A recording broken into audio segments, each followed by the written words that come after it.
Leaders need to think. Effective leaders need to think creatively.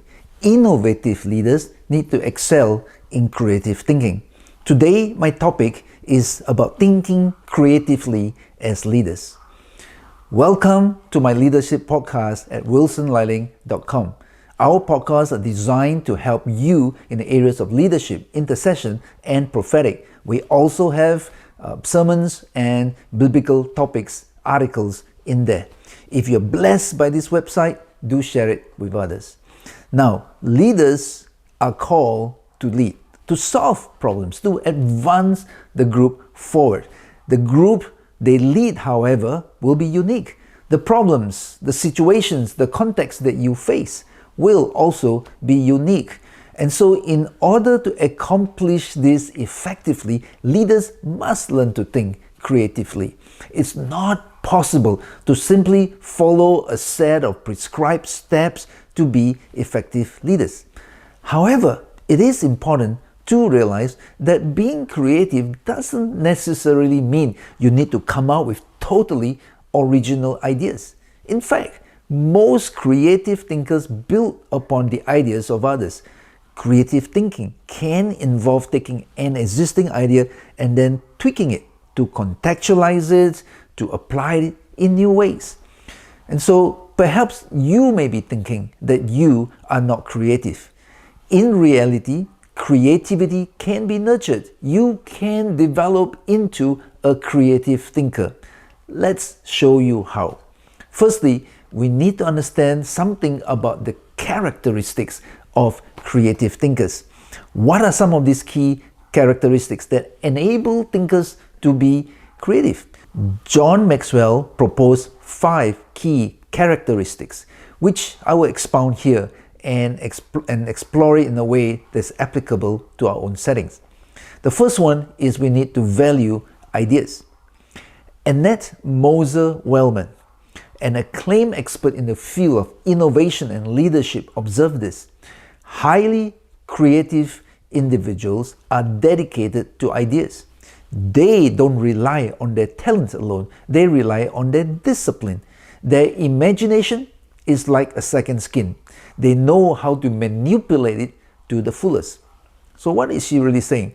In other words, creativity is about generating ideas, and lots of them, and not just because we have the talent, but because we have developed a discipline in generating them.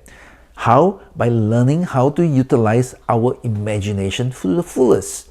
However, it is crucial to realize that we will only be motivated to pursue ideas if we value them. In the pursuit of ideas, we seek out ideas, we surround ourselves with ideas, we stimulate ourselves with ideas. Yet, I have noticed that most people explore ideas only in the areas of their interest. Now, we can expand beyond that intentionally because ideas can be found far beyond our normal scope or span of interest. And that is the reason why I tend to read widely. I browse widely. I browse through magazines, articles, media, which reveal creativity. And it feeds my interest in ideas. And it can range from theology to ministry, from leadership to all kinds of literature forms, from engineering to architecture, from technology to fiction, from innovation to fine art, from preaching to people, from organizations to churches, all kinds of areas. When I used to work as a research scientist at CSIRO, I worked in a building where the architect had strategically designed the building to maximize the cross-pollination, the cross-interaction of scientists of different fields. The whole idea is this, that because they are having to crisscross, they have to interact, they meet in different places across the building. When they're walking to the canteen, when they're walking to their labs, they have to crisscross other scientists from other fields. And the whole idea is to get them to interact, to talk, so that they can cross-pollinate their ideas, their expertise. Because sometimes, in fact many times, breakthrough ideas come from other fields, outside of our normal interests of those scientists. What else? Another key characteristic is they're willing to explore options. Well, creative people, they're eager to consider possibilities, new possibilities. They're not afraid to go beyond the norm. In fact, our imagination are often stimulated by exploring many possibilities. Albert Einstein astutely noted this: imagination is more important than knowledge. Professor Einstein was able to develop the theory of relativity, which is really an famous, incredible theory, because he was able to imagine theoretically that space and time are interconnected and how gravity will affect that entire fabric of time and space. And he was able to proceed beyond the existing knowledge to offer a theory that was only really confirmed many years later. He went beyond what was known at that time because he was able to imagine the interrelationship between some of these key physical elements. Good leaders do not only identify problems alone, they find answers. And not just a single solution, but multiple solutions from which they can begin to choose the most optimal one. The best solutions often come from good thinkers who often consider a plethora of possibilities. And that is why they enjoy a freedom of choice, a greater range of choice that others lack. And as a result, they usually end up influencing others. In the Bible, Daniel offered an alternative to the chief official in order that he may avoid eating the non-kosher food of the Babylonians. We see this in Daniel chapter 1, verse 12 to 14. He said this: "Please test your servants for 10 days. Give us nothing but vegetables to eat and water to drink. Then compare our appearance with that of the young men who eat the royal food, and treat your servants in accordance to what you see." So he agreed to this and tested them for 10 days. And through that, Daniel was able to achieve what he wanted.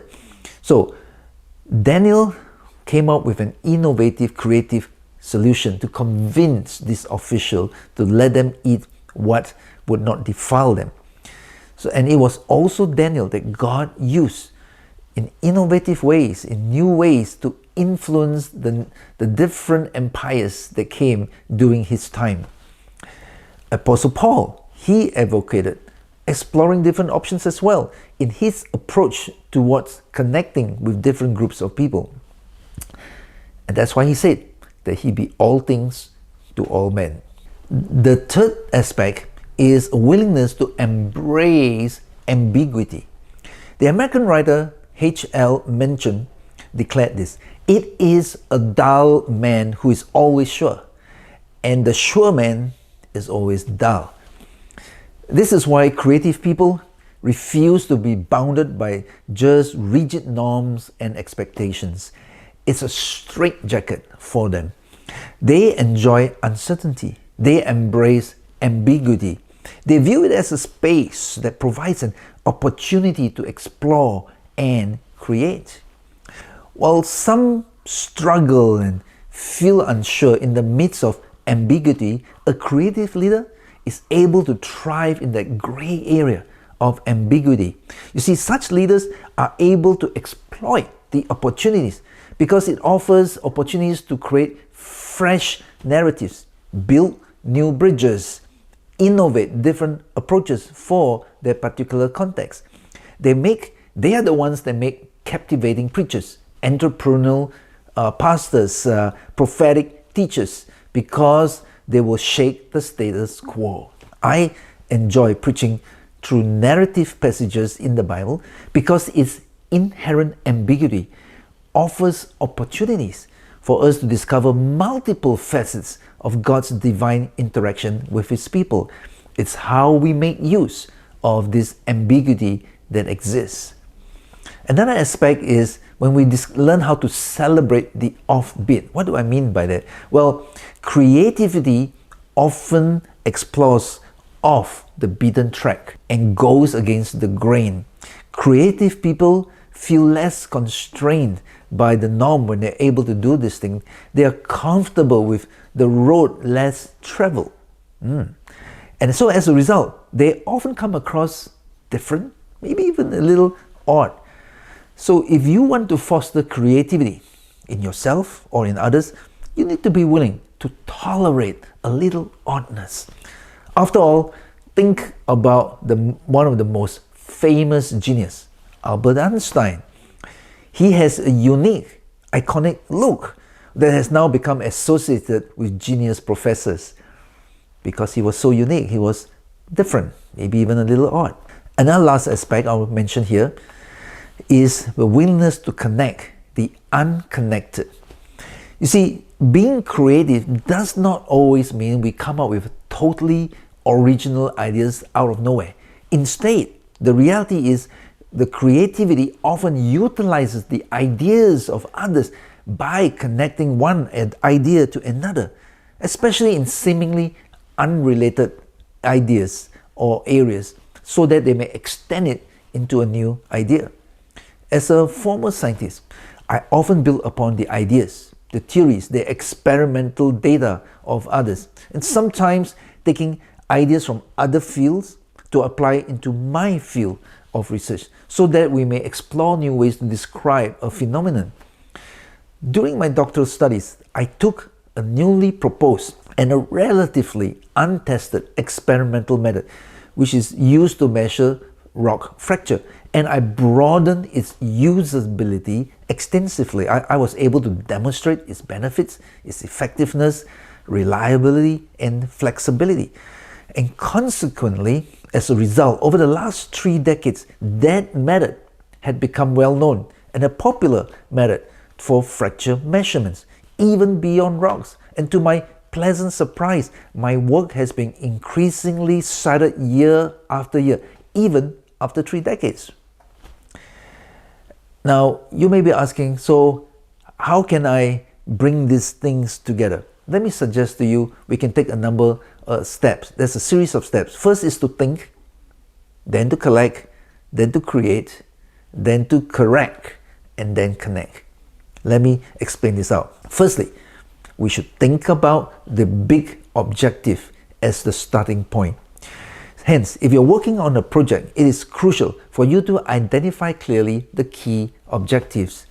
It should state the issues or the problems that is to be addressed. What's the outcome that's being sought? What are some of the constraints in which this is meant to occur? So for example, in developing a sermon series, I would consider its objectives. What are the issues we're trying to address? Is it theological, ethical, relational, social? What is the outcome we seek? A better theological perspective, a clearer principle of ethics or behavior for certain situations, or improved relational understanding? And what are some of the constraints that exist among my hearers in terms of demographics, their life context? What's the sort of situations, the environment in which we are in? So that's what we need to think about before we start the whole thing. Secondly, we start collecting. Collect materials that relates to that objective. Having framed that objective, it provides a filter for us to search for and collect information and ideas, and to help us home into the most helpful ones. For example, when we were considering the design of our church building, I compiled auditorium designs that would fit our cost or our budget and the design criteria that were and usage criteria that we had. And then we have to create. So create from the materials that you compile, the ideas, the information, and in such a way that it will help you move towards your objective. So for example, in the many auditorium designs that I've collated, I began to, from there, work out the best possible sort of design for our context. And a major consideration of the auditorium design was I wanted it to be able to expand as our congregation grew in size. The next step is to create from all the materials you have compiled so that you may now move towards the objective. For example, in the compilation of all the different auditorium designs that I thought might be useful, I began to design a possible range of options for our specific context. Now, a major consideration for us is that the auditorium design, I wanted it to be able to grow with our congregation as it grew. Because I had noted many churches, when their congregation grew too big for the auditorium, they had to purchase a new building. And I didn't want that to happen. I wanted a building that will grow with us. So that was some of the objectives, and it helped me in collecting and creating the right sort of ideas. The next step is to correct, to refine the ideas. The initial ideas we may have had, it often requires to be refined so that we can better optimize it for our needs, for our situation. And this is a critical phase. We need to get feedback from different stakeholders, maybe from experts, so that we can ensure it best meets your objectives. Now, the last step is to connect the different ideas now we've gathered into a whole. You see, often in an overall project, you have many different components and parts which must be brought together as a whole. So for example, back to that auditorium design, which is part of a larger building. Now we have settled on some basic shape that we thought this will work best for us, but now we got to consider, what about other rooms, adjoining rooms, amenities, structural considerations, and so forth. And all of this does impact upon the auditorium design. So we have to refine it. We have to optimize the overall design considering all the different elements that connected with it. Now, the process I just outlined for you is not linear. It is usually iterative in a somewhat organic way. And so, but when we do it creatively and properly, you will reach an optimal solution after a few iterations. Now, let me talk about some benefits of creative thinking. Firstly, it adds value to everything. The creativity is being able to see what everybody else has seen, in part, yet to think what nobody else has thought of, so that you can do what nobody else has done. Think about that. And that is what leads to innovation. That is what leads to inventions.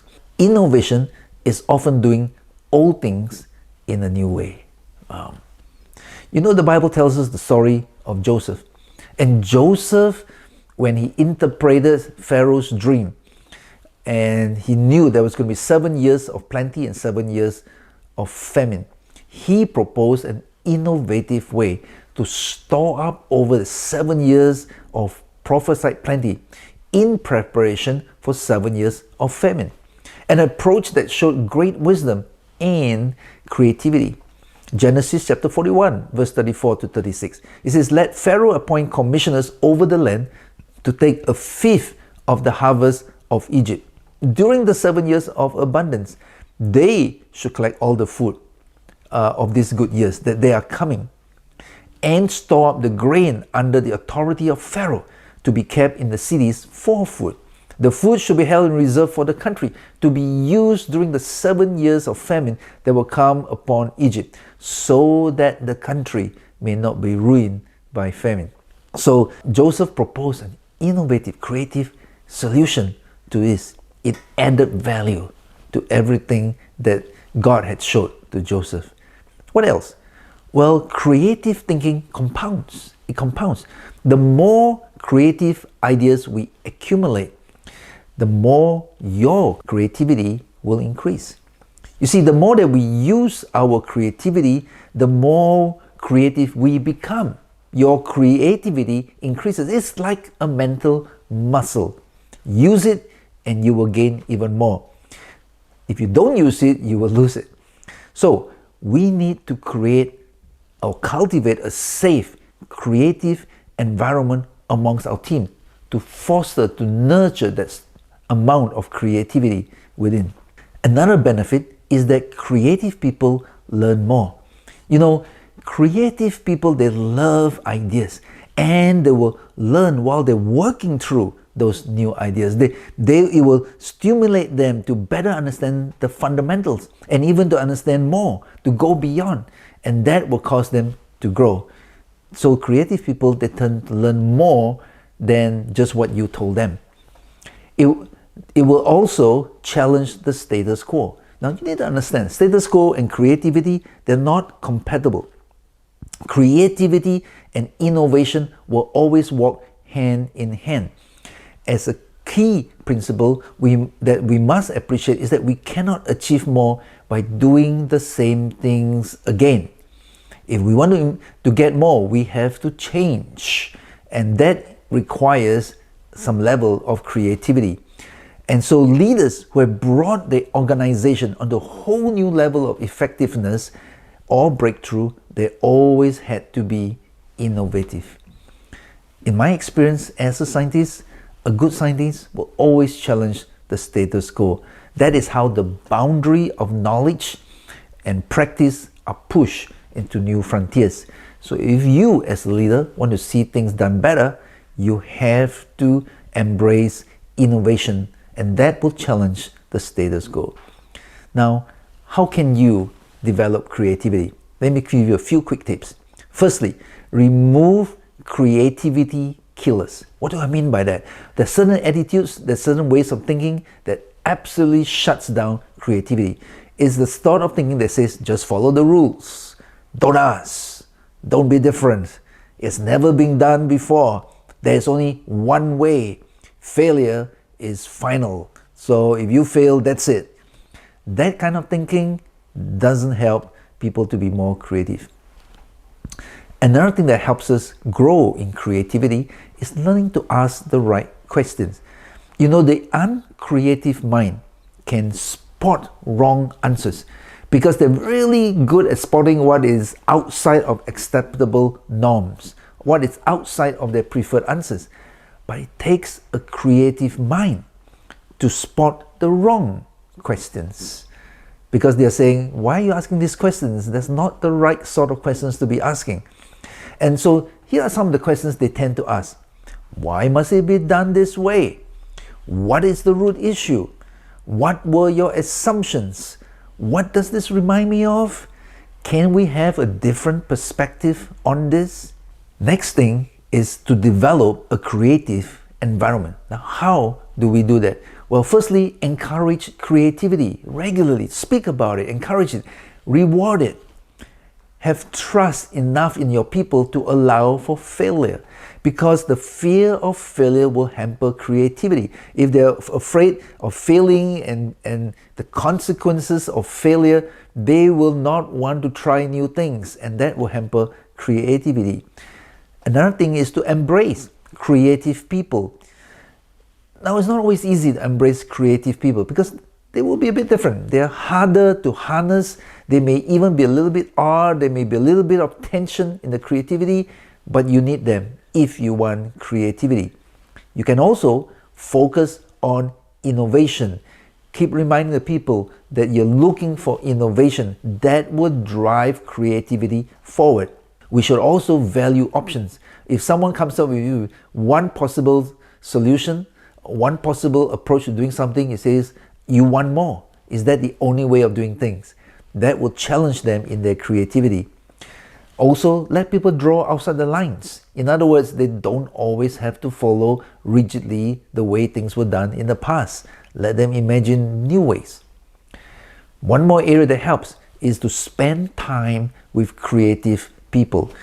Creativity is contagious, and you can absorb more creativity by just being around creative people. When you're continually interacting with them, you can learn about their thought processes, the way they view things, and it can challenge the way we think and broaden the way we think. They can inspire us and others as well. And lastly, be willing to get out of the box. Sometimes we need to be willing to break some rules or tradition. So be willing to expose yourself to some new paradigms, explore other cultures, other ways of doing things, and that will help you step out of the box that you're so used to. so that you can enter a bigger box, bigger area to play with. That will foster your creativity. So let me conclude by saying this. Creative thinking will help your leadership to be more effective, to help you deal with unique circumstances in a better way, to help you innovate so that you find better ways of doing things. So may God bless you in your creativity.